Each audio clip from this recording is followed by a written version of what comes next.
ہائے چشمش، وہ گاڑی سے ٹیک لگائے اس کے ویٹ میں تھا۔ چپ ہی رہنا، مجھے بلانے کی کوشش بھی نہ کرنا ورنہ تمہارا سر پھاڑ دوں گی، فل غصے میں فرنٹ سیٹ پر بیٹھتے کہا۔ مراد نے مسکراہٹ ضبط کرتے اس کا جائزہ لیا۔ وہ میک اپ میں بس ہونٹوں سے ملتی جلتی لپسٹک میں بلیک گولڈن کام والی شارٹ کرتے کیپری اور نیٹ کے گولڈن دوپٹے سے الجھی سی تھی، جبکہ لمبے سیدھے بال کمر پر لاپرواہ کھلے تھے۔ گندمی رنگت لمبے قد سے وہ اسے اپنی طرف مائل کر رہی تھی اور خود وہ بلیک ڈریس میں تھا۔ چلو، وہاں پہنچتے گاڑی کا دروازہ کھولا تھا۔ Baby behave like a Kapil, یار میرے پاس پارٹنر نہیں تھا اس لیے تمہیں کہا، اس کے ساتھ چلتے سے سمجھایا۔ Just shut your mouth, granny کو کیا پٹیاں پڑھائی ہیں تم نے جو وہ ایک انجان پر بھروسہ کر رہی ہیں؟ اس کی بکواس ضبط کرتے اچنبھے سے پوچھا تھا۔ اب اللہ کا دیا سب کچھ ہے ماشاءاللہ سے، عزت، شکل، سیرت اور دولت۔ وہ الگ بات ہے کبھی غرور نہیں کیا، ان کو اور کیا چاہیے تھا بھروسے کے لیے؟ اپنی تعریفوں کے پل باندھتے اس کے ساتھ اندر داخل ہوتے دانتوں کی باقاعدہ نمائش کرتے کہا، ویسے کہاں آئے ہیں ہم؟ دانت پیس سے پوچھا۔ یہ تو پوچھا ہی نہیں تھا۔ ہاں، وہ میرے دوست پلس بھائی کی بہن پلس میری بہن کا نکاح ہے آج، جبکہ اس کے اتنے لمبے تعارف پر جی بھر کر کڑی، لیکن اندر داخل ہوتے سب سے پہلے سامنے کھڑے شخص پر نظر پڑتے مزید کلس کر رہ گئی تھی۔ بہت پیارے لگ رہے ہو دونوں آج، مجھے بہو والی فیلنگ محسوس ہوئی ہے، وہ مسکراتے اسے ساتھ لگاتے بولی۔ وہ اس کی موجودگی میں شرمائی تھی۔ اسے صدف کے پاس چھوڑتے وہ مڑنے لگا تھا جب اس کی بے باک بات سے ایک بار پھر سے وہ سرخ ہو چکی تھی۔ اپنی جان آپ کے حوالے کر رہا ہوں، ذرا نظر لگنے سے بچائیے گا، اسے نظروں کے ساتھ میں لیتے کہا۔ جاؤ، تم نہیں لگنے دیتی، مسکراتے اس کی چپت رسیدگی۔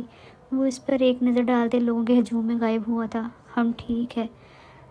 ٹھیک ہے، ہر بندے کا آئی ڈی کارڈ چیک کرنا ہے، کسی کو بھی بغیر چیکنگ کے اندر نہیں آنے دینا، جو بھی مشکوک لگے مجھے انفارم کرنا، اوکے؟ ایئر پیس پر وہ ہائیلی سیکیورٹی بندوں کی ٹیم کو بول رہا تھا جو چاروں طرف ہائر تھے۔ کال کاٹتے سامنے موجود لوگوں کو دیکھا۔ ٹائم مل گیا تمہیں آنے کا؟ مراد اس کا طنز سمجھ گیا تھا، جبکہ مریم کو اپنا آپ بے معنی لگا۔ اوہ ہو، بن بلائے مہمان بھی آئی ہیں۔ خیر مس رپورٹر کیسی ہیں؟ وجدان نے آگ لگانے کے بعد مہمان نوازی کی۔ مجھے پتا ہوتا نا یہ تمہارے گھر کا فنکشن ہے تو خدا کی قسم کبھی نہیں آتی، دانت پیستے کہا، پر اب تو تم منہ اٹھا کر آ گئی ہو، وہ بھی گفٹ کے بغیر۔ وجدان نے مزید تپایا۔ گفٹ تمہیں کیوں دوں، تمہارا نکاح تھا، وہ بھی دو بدو غصے سے بولی۔ بس کرو یار، مراد صدمے میں تھا۔ لمز، وجدان بھائی کہاں ہیں؟ وجدان کی کسی کزن نے اس کے کان کے قریب پوچھا جو اس کے ساتھ سٹیج پر تھی۔ پتہ نہیں آپ ہی یہیں ہوں گے، اس نے کنی کترائی۔ معصوم لڑکی، اپنے شوہر پر نظر رکھا کرو، اس کے قریب ہوتے پتے کی بات بتائی۔ کیوں آپ ہی؟ وہ حیران ہوئی۔ بدھو، وہ سامنے دیکھو کیسے اس لمبی لڑکی کے ساتھ ہنس ہنس کے باتیں کر رہے۔ اس کی نظر پڑی تو حیرت اور غصہ دونوں آیا۔ وہ دور سے بھی اس کی مسکراہٹ دیکھ سکتی تھی۔ جاؤ، دیکھ رہی ہو نا اسے، منظر دکھاتے کہا۔ مجھے تو سزا دیتے ہیں، ابھی بتاتی ہوں۔ پر میں کیسے؟ اٹھتے وہ دوبارہ ڈرتے بیٹھی تھی۔ نہیں لمز، بی بریو، وہ اٹھی تھی۔ لمز، کہاں جا رہی ہو بیٹا؟ اور یہ وجدان کہاں ہے؟ تم دونوں بیٹھو، فوٹو شوٹ ہونا ہے۔ ماما، میں ذرا واش روم جانا، 2 منٹ، آپ کے بیٹے کی طبیعت تو درست کروں۔ دانت پیسے جیسے دانتوں کے نیچے وہ لڑکی ہو۔ اچھا دھیان سے جانا، اشارہ اس کی لمبی فراک پر شال اور ہائی ہیلز کے تھا۔ جی جی، بے فکر رہیں، ویسے نائس ڈریس، نیا لیا ہے؟ وہ اپنے پیچھے محسوس ہوتی میٹھی سی خوشبو کو کچھ سوچتے بولا تھا۔ وجدان کی بات پر اس کا غصے سے برا حال ہوا۔ اس کی طرف ان دونوں کی پشت تھی۔ نائس ڈریس، بڑے آئے۔ اور تو چڑیل، رک ذرا بتاتی ہوں۔ جان، آپ یہاں کیا کر رہے ہیں؟ میں کب سے آپ کا ویٹ کر رہی ہوں۔ وجدان کے ساتھ کھڑے ہوتے ہمت کرتے اس کے بازو میں ہاتھ ڈالتے متوجہ کیا، جبکہ وجدان کو اس کی بات اور حرکت دونوں نے متوجہ ہی نہیں بلکہ ضرورت سے زیادہ اچھے ری ایکشن نے اچھا خاصا جھٹکا دیا۔ وہ ساری دنیا کی خوشیاں ایک طرف، واللہ اس کا مجھے جان کہہ کر مخاطب کرنا۔ مریم اسی لڑکی کو دیکھ کر حیرت سے باہر تب نکلی جب مراد کا طرز مخاطب سنا۔ کیسی ہیں بھابھی؟ مؤدب انداز میں پوچھا۔ میں ٹھیک ہوں مراد بھائی، لانگ ٹائم، ہاں کہاں ہوتے آج کل؟ وہ جس پوزیشن میں کھڑی تھی بمشکل مراد سے کانفیڈنٹلی بات کرنے کی صحیح میں تھی، لیکن وجدان تو اپنے بازو میں موجود اس کے نازک بازو دیکھ رہا تھا۔ ایک جاندار مسکراہٹ نے ہونٹوں کا احاطہ کیا تھا۔ سوری، مجھے آپ کا نام نہیں پتا، پر اینک والی باجی کھانا ضرور کھا کے جائیے گا۔ چلیں وجدان اور مراد نے بمشکل اپنا قہقہ ضبط کیا۔ ناؤ پلیز ایکسکیوز اس۔ بولتے ہی ایک تیکھی نظر مریم پر ڈالی۔ خاصا غصہ اس دن والا بھی تھا اور آج تو اور بری لگی۔ بھابھی، ہو از شی؟ باقی سب باتیں بھول کر وہ تو اسی جونی والی چھوٹی سی لڑکی کو دیکھ رہی تھی جو بمشکل ہیل کے بعد بھی وجدان کے کندھے سے نیچے آتی تھی۔ دی ون اینڈ اونلی، سڑی البدتمیز وجدان شاہ کا عشق۔ اس کی بیوی پلس کزن لمز وجدان شاہ، جبکہ اس کے اتنے لمبے وجدان کی تعریفوں والے تعارف میں بیوی والی بات پر وہ چونکہ حیران ہوئی اور خاصی شرمندہ ہوئی، اور یہ شرمندگی اس دن کی اپنی باتوں پر ہوئی تھی۔ کیا کیوں دیکھ رہے ایسے؟ جھجکتے فوری بازو نکالتے پوچھا۔ لمز مجھے فیل ہوا اسپارکنگ ہو رہی ہے کہیں، جیسے بجلی کی تاریں جل رہی ہوں۔ اس کے قریب ہوتے آزاری سے کہا۔ میں کیوں جلوں؟ بھوکلاتے وہ جلدی سے بولی۔ میں نے تو ایسا کچھ نہیں کہا۔ وجدان نے مسکراہٹ ضبط کی۔ مما بلا رہی تھی۔ اس کی نظروں کی چمک اور چوری پکڑی جانے پر شرمندہ ہوتے وہ اب دور ہونے کی کوشش میں تھی۔ بس آیا ہی نہیں دل نے کسی کو بھی تمہارے علاوہ، تم چاہو تو میری روح کی تلاشیاں لے سکتی ہو ڈارلنگ۔ گمبھیر لہجے میں سرگوشی کرتے اس کے کندھے پر ہاتھ پھیلائے وہ اسٹیج کی طرف بڑھا تھا۔ چلو تمہیں کسی سے ملواؤں، مجھے گھر جانا ہے مراد پلیز۔ اپنا آپ آکورڈ سا لگ رہا تھا، گھٹن سی محسوس ہوئی تھی۔ وجہ جاننے سے وہ قاصر تھی۔ سامنے اسٹیج پر نظر پڑی جہاں وجدان کو اس کی فیملی کے ساتھ دیکھا۔ آج ایک علیحدہ اور پیارا انسان نظر آیا تھا۔ پھر اسے دیکھا جو اس کی کسی بات پر مسکراتے شرما رہی تھی۔ پرفیکٹ کپل، بے ساختہ اس کے ہونٹوں سے سرگوشی ہوئی۔ چلو تو، اسے کھینچتے وہ اسٹیج کی طرف لے کر گیا تھا۔ اس کے پیرنٹس کسی وجہ سے نہیں آ پائے تھے۔ وجدان کی فیملی سے اچھے تعلقات تھے اور وہ بے تکلف بھی بہت تھا۔ سائڈ سے گزرو، نظر آ رہا نا؟ اس کی پشت کو اپنے ساتھ لگاتے سرد لہجے میں وہ سامنے والے سے مخاطب ہوا تھا، جبکہ لمز ایک بار پھر سانس روک کر کھڑی تھی۔ جی سوری۔ طاہا کا بھائی خاصا شرمندہ ہوا تھا، جس کا گزرتے ہوئے لمز سے کندھا مس ہوا تھا۔ یہ شاید اس نے جان بوجھ کر کیا تھا، وہ سمجھ نہیں سکی۔ اس جگہ سے اب تم نہیں ہلو گی، ٹھیک ہے؟ اس کی الجھتی شال سے ہی کرتے وہ اسٹیج سے اترا تھا۔ وہ اسی کے سحر میں تھی، وہ جو اسے لاجواب کرنے کا ہنر رکھتا تھا۔ ارے مراد آؤ نا بیٹا، جب صدف نے اسے اسٹیج پہ بلایا تھا۔ کیسی ہیں آنٹی؟ مسکراتے کہا۔ میں بالکل ٹھیک۔ کنگریچولیشنز وانیہ اینڈ طاہا، مسکراتے دونوں کو مبارکباد دی۔ تھینک یو بھائی، ویسے آپ تو عید کا چاند ہی ہو گئے ہو، نظر ہی نہیں آئے۔ جبکہ مریم کو پھر سے اپنا آپ ماحول میں مس فٹ لگا تھا۔ بیٹا آپ کون ہو؟ صدف نے ہی اس بیچاری سے پوچھا۔ وجدان نہیں تھا وہاں اور لمز وانیہ کے ساتھ سیلفی لے رہی تھی۔ آنٹی یہ میری اور وجدان کی بہت اچھی فرینڈ ہے۔ تعارف تو اس کا کرانا تھا پر اپنی موت اپنے ہاتھوں نہیں لانی تھی۔ مریم کا دل چاہا سر پھاڑ دے۔ لمز کا ہاتھ پل بھر کے لیے رکا، پر وجدان کی بات یاد کرتے لب مسکرائے اور وہ اسے اگنور کرتے پکچر کیپچرز کرنے میں مصروف تھی۔ السلام علیکم آنٹی، زبردستی کی مسکراہٹ لاتے کہا۔ وعلیکم السلام، بہت پیاری لگ رہی ہو آپ بیٹا، صدف نے اپنی طبیعت کے مطابق پیار سے پوچھا۔ آپ کے آنے سے خوشی ہوئی، آؤ جوائن کرو ہمیں، خوش دلی سے کہا، جبکہ مراد وجدان کی فون کال سے وہاں سے جا چکا تھا۔ اب اسے اکیلے اور ہی عجیب فیل ہو رہا تھا۔ کنگریچولیشنز اینڈ سوری میں کوئی گفٹ نہیں لا پائی، شرمندگی سے وانیہ سے کہا۔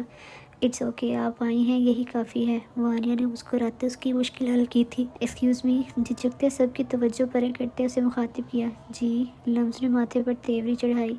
آئی ایم سوری سویٹ گرل، مجھے نہیں پتا تھا وہ بدتمیز انسان تمہارا، میرا مطلب وجدان تمہارا شوہر ہے، سو اس دن کے مس بیہیو کے لیے سوری۔ وہ شرمندہ سی تھی۔ اٹس اوکے، پر آپ نے بدتمیز کس خوشی میں بولا؟ اسے بالکل اچھا نہیں لگا تھا۔ اگر وجدان یہاں ہوتا تو ضرور شوک ہو جاتا، جبکہ اس کی بات پر خجل سی ہوئی، لیکن جلد ہی مسکرائی تھی۔ ہینڈل کر لیتی ہو اسے؟ اس کی بات پر وہ لمحے میں سر تک پہنچ سرخ ہوئی تھی۔ جی، وہ بات کی نوعیت سمجھ نہیں پائی۔ اس کے چہرے پر اس کے ذرا سے ذکر سے بکھری کوس و قزح کے رنگ دیکھ کر وہ خاصی چونکی تھی، جو گلابی سے سرخ ہو چکی تھی۔ بے ساختہ اسے لڑکی ہو کر اس پر پیار آیا تھا۔ میرا مطلب تھا کہ وہ ڈیزرو نہیں کرتا، تم اتنی پیاری انوسنٹ سی چھوٹی سی ہو، اور اسے دیکھو، اسٹیج سے دور سے مراد سے کچھ ڈسکس کرتے دیکھا۔ بالکل کوئی سڑیل سا بدتمیز روڈ شخص لگتا نہیں۔ یہ میرا پوائنٹ آف ویو ہے پیاری، برا نہیں منانا۔ اس کے چہرے کے نقوش دیکھے جو اب بگڑ رہے تھے۔ وہ اس کی برائیاں کر کے برا نہ منانے کو کہہ رہی تھی، جو اسے کسی طور پر قبول نہیں ہوئی۔ ڈونٹ جج a book by its title اور کور، ناؤ پلیز ایکسکیوز۔ اس لائن میں وہ اسے بہت کچھ باور کرا چکی تھی، لیکن پھر بھی اس نے کندھے جھکانے پر اکتفا کیا، کیونکہ اپنے آپ کو وہ کبھی بھی غلط نہیں مانتی تھی۔ کسی کی چبھتی نظریں آج بھی محسوس ہوئیں۔ وہ قدرے سائڈ پر تھی، بے ساختہ ڈر کر ارد گرد دیکھا، مگر لوگوں کے ہجوم میں وہ پھر اندازہ نہیں کر پائی۔ دوپٹہ سنبھالتے وہ ان تک پہنچی۔ غلطی سے میں تمہارے ساتھ آئی ہوں، اگر تمہیں فرصت مل جائے تو مجھے چھوڑ آؤ، پھر اپنی گفتگو جاری رکھ لینا، دونوں کو دیکھتے کہا۔ ابھی؟ مراد نے منہ بنایا۔ واٹ ڈو یو مین ابھی؟ 11 بجنے والے ہیں، لہٰذا چلو۔ وہ الجھن کا شکار تھی۔ وجدان چپ ہی تھا اور نظر لمز پر ٹھہری جو ایک سائڈ پر تنہا کھڑی کچھ سوچ رہی تھی۔ اوکے وجدان اجازت، مراد نے اسے ملتے کہا، باقی کل وہاں تیرے فلیٹ میں ڈسکس کر لیں گے۔ چل ٹھیک ہے، اس کے ارادے ٹھیک نہیں لگ رہے، مجھے لگ رہا ہے تجھے گنجا کر دے گی، وجدان نے کان کے قریب مسکراتے کہا۔ مریم خونخوار نظروں سے دیکھ رہی تھی۔ اوکے مس مریم، مجھے بہت خوشی ہوئی آپ نے ہماری محفل کو آ کر گرہن لگایا۔ جاتے جاتے وجدان نے اسے پھر سے تپایا۔ وہ صرف ڈرٹی لک دیتے پیر پٹکتے واک آؤٹ کر گئی۔ صدف نے لمز کا تعارف کچھ لوگوں سے کرایا تھا اور کھانے کے بعد پھر کچھ دیر فوٹو سیشن کا دور چلا۔ طہا کی فیملی واپس جا چکی تھی۔ احمد، وانیہ اور صدف بھی کچھ دیر پہلے جا چکے تھے، جبکہ لمز بھی ان کے ساتھ جانا چاہتی تھی، پر اس کے ہاتھ کے دباؤ سے وہ کراہ کر رہ گئی۔ وہ پھر اس کے قابو میں تھی۔ کب جانا؟ مجھے نیند آ رہی، وجدان سے پوچھا، جو فارم ہاؤس کے لاؤنج میں قیمتی صوفہ پر بیٹھا فون یوز کرتے اسے تنہائی میں کنفیوز کر رہا تھا۔ کم ہیئر، فون رکھتے اسے اپنی طرف کھینچا۔ وجد، اس کی ہونٹوں پر انگلی رکھی۔ خاموش ماحول، مہکتی فضا میں ہلکی سی سردی کا احساس تھا۔ جسٹ فیل می، بس میں اور تم۔ اس کے سرخ و سفید ہاتھ کی اوپری نیلی نسوں پر انگوٹھا پھیرا، اس کے گرد لپٹی شال ہٹائی۔ وہ پھر سے اپنے بے قابو سینہ توڑ دھڑکنوں کو قابو کر رہی تھی۔ اس شخص کا ہاتھ پکڑنا وہ برداشت نہیں کر پائی تھی۔ کہاں اس کی اتنی قربت؟ وہ سیدھا ہوا تھا، اس کی نظروں کی تپش سے وہ جھجکتے ہاتھ کی انگلیاں مسلسل چٹکا رہی تھی۔ اس کا سرد پڑتا ہاتھ اپنے گرم ہاتھ میں لے کر پر اسے پرسکون کیا تھا۔ مجھے نیند، اس کے ہونٹوں کو کان کے قریب محسوس کرتے باقی لفظ دم توڑ گئے تھے۔ میں نے تو دیکھا ہی نہیں تھا، تم کیسی لگ رہی ہو، کچھ پل تو ادھار دے دو۔ اس کی سرگوشی سے نیند سے بہار ہوتے ہوئے بھی وہ سمٹی تھی۔ وجد، ایک بات پوچھوں آپ سے؟ پوچھو۔ وہ اس کے کندھے پر سر رکھے تھی، جو اسے کافی پرسکون کر چکا تھا۔ وائی ڈو یو لو می؟ کافی کانپتا لہجہ تھا جو اسے محسوس ہوا۔